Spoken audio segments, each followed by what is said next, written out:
Justice. Yes, Doritos. That is what we're talking about today. And, ladies and gentlemen, when Amazon decided that they would create one Batman, the animated series, naturally, my interest was piqued.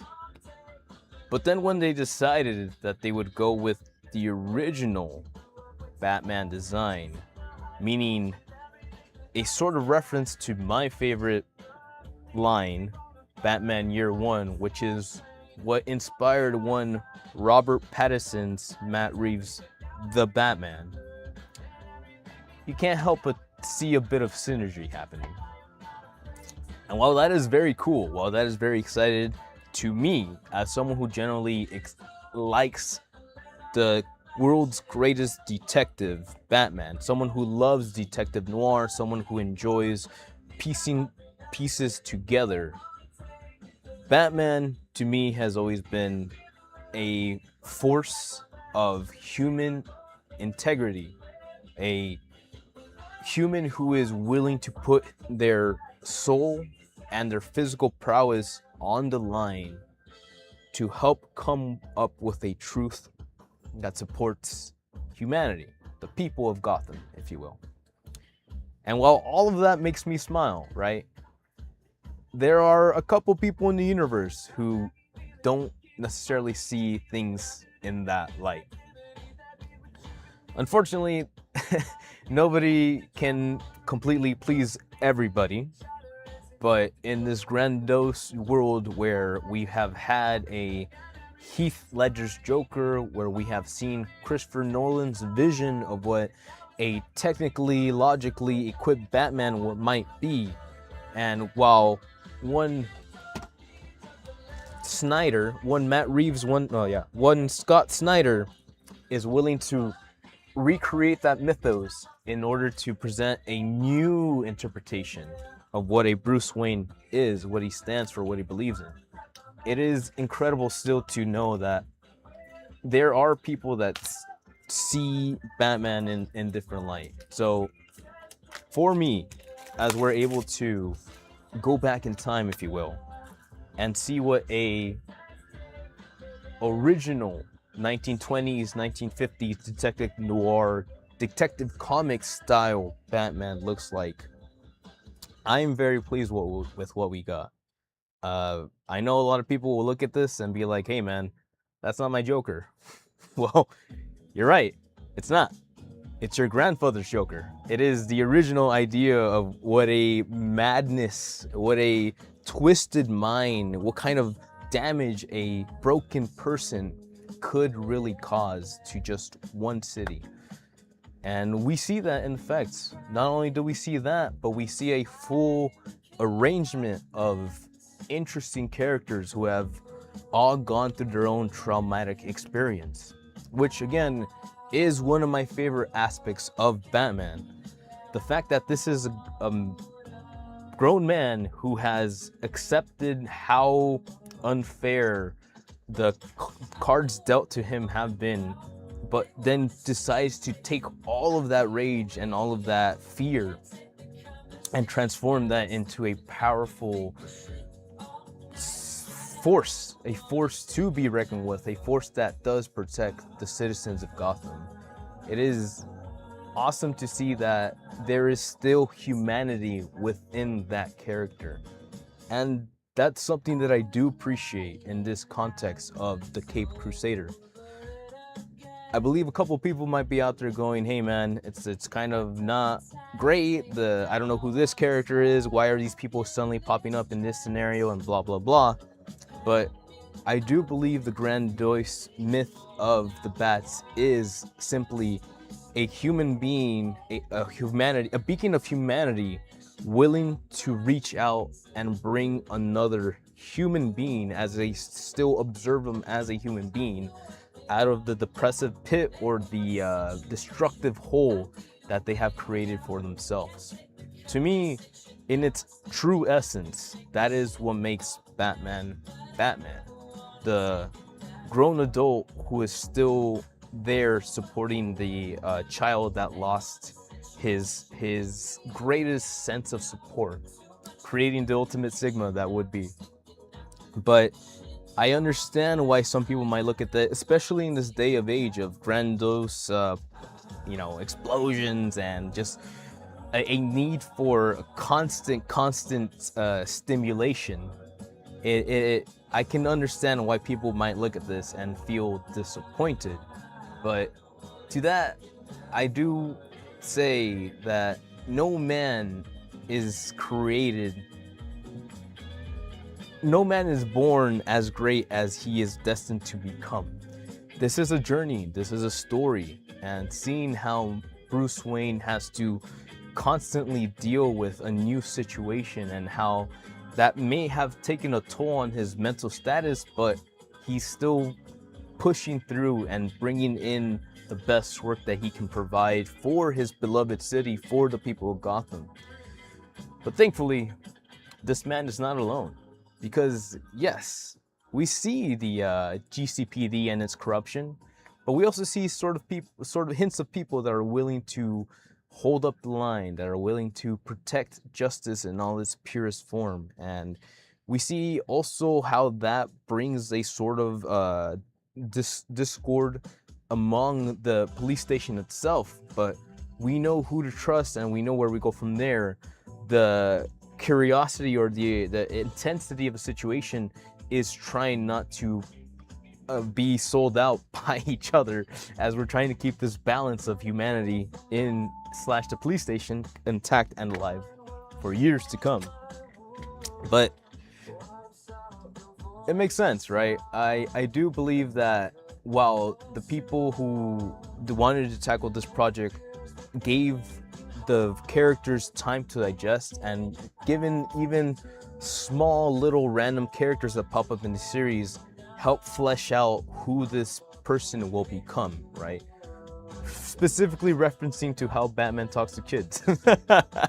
He's not, maybe it seems he's like very not there or very not into the situation, but at the same time, if it's almost like you have to be so direct because you never know what can happen. And seeing those little bits of pieces slowly get put into the Batman mythos does make me feel like we're going somewhere important with it, something big with this.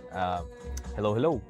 But while all that is happening, I do believe that the people who are working on this have a vision in mind, and that is very apparent in the way that the villains are portrayed in this scenario. We're not necessarily 100% with what they're supposed to be, but we're seeing them become more and more twisted in their own universe, and we're seeing how one Batman has to deal with the consequences of facing these people. And while that always is nice to see how Batman's prowess and how his physicality is able to assess the situation, something that I really appreciate about the Batman character is that deep down, he is still the guy that is picking up the mental patient and sending them back to Arkham Asylum. There's a sense of respect that comes in, like, hey, yes, you could just, annex these people, but what would that make you in the process? And someone who has seen the depths of humanity and seen the grotesqueness of what can become, someone who is willing to step back from that line and is still willing to uphold humanity within themselves and carry the burden of showcasing that humanity to those who may not deserve it, has to be its own superpower in its own right. And that, to me, that is the essence of what a Batman is. Yes, he's cool. Yes, he can do flips. Yes, he can, what am I doing here? Yes, he can, has fun gadgets in the future, but again, bringing him down to a 1950s, 1920s scenario where he's just basically equipped with the essentials: smoke pellets, grappling gun, batarangs, all the basic essentials. It goes to show just how capable a man can be with just a few of those tools. And that's pretty damn impressive. I really enjoy what they've done with the villains, how they again bring out Bruce Wayne's humanity, and how when the going gets tough, the tough get going.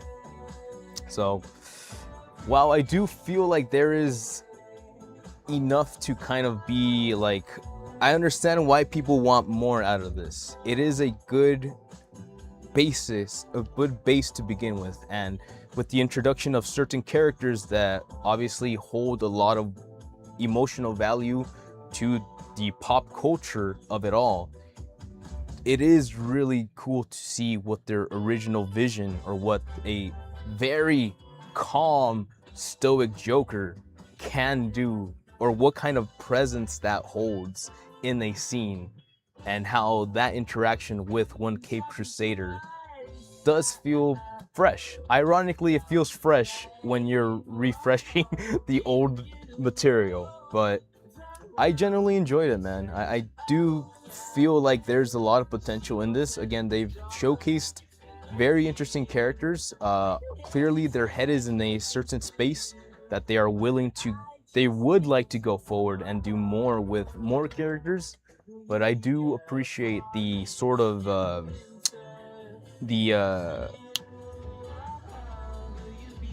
keeping it contained for now, right? We could easily just be like, oh, here's every Batman villain, every Batman person that has ever existed, and like, here's some fan service here, left, right, and left, and all there.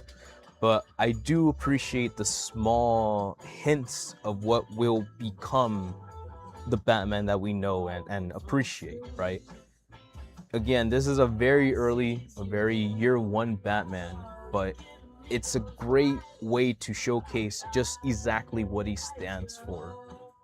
The human being, the soul that is out there trying to make the world a better place. And just like in the Robert Pattinson Batman movie, we get to a certain point where, yes, you could be this intimidating force and just carry vengeance, being the being the shadow of vengeance, but how that affects your community and the representation, the examples you leave behind mean more than being the image of the person you think the city needs.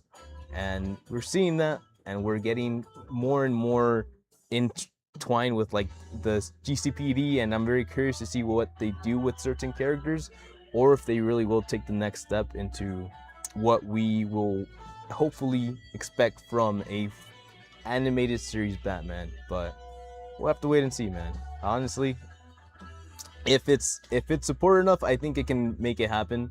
I do believe that they have a lot like lined up, ready to like talk about, like ready to shoot, like lined up, barrel up, ready to shoot. But it's gonna have to be at its own time, and I really hope that we get there, considering that the investment and the patience is more than appreciated. So, is it worth? Is it fun? Is it gooch? I think so. The Batman is gonna have to really just be out there and be itself, and I'll wait and see what happens there. But honestly, dudes, I'll be real with you. It's been a cool minute.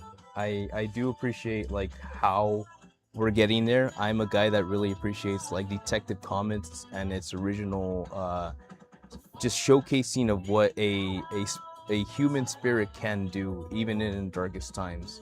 And to see one of my favorite characters like still uphold that image after years and years of publications and reworks is generally a nice thing to see. It does put a smile to my face. And so, with all that being said, I'll just let you know that we missed out on a very good, beautiful one. But this will do for today. I'm very pleased with what we have. I think it's really cute how we're actually going with the original source material, and we have enough material just from that era of Batman. We have enough to showcase just what makes this character so special. And while some people might not be down with like a, super retro Batman or what he stands for, I do believe it's worth exploring once again, even if it is just our history. Knowing where we come from and what this all means and what it represents is very, very important. So, with all that being said, if you like the Batman, you should probably check it out. I do think there is some value from this, and I do hope it gets a third season. But, like all good things, we'll just have to wait. Time will tell. So hey, if you like that, if you like this, like that, how doesn't matter. But no matter what, thank you for watching and have fun out there. We are gonna go live life. We're gonna go experience little things, and we'll see how far the universe takes us. But hey, I can go finally shave now. Thanks for watching. Ciao. Mate.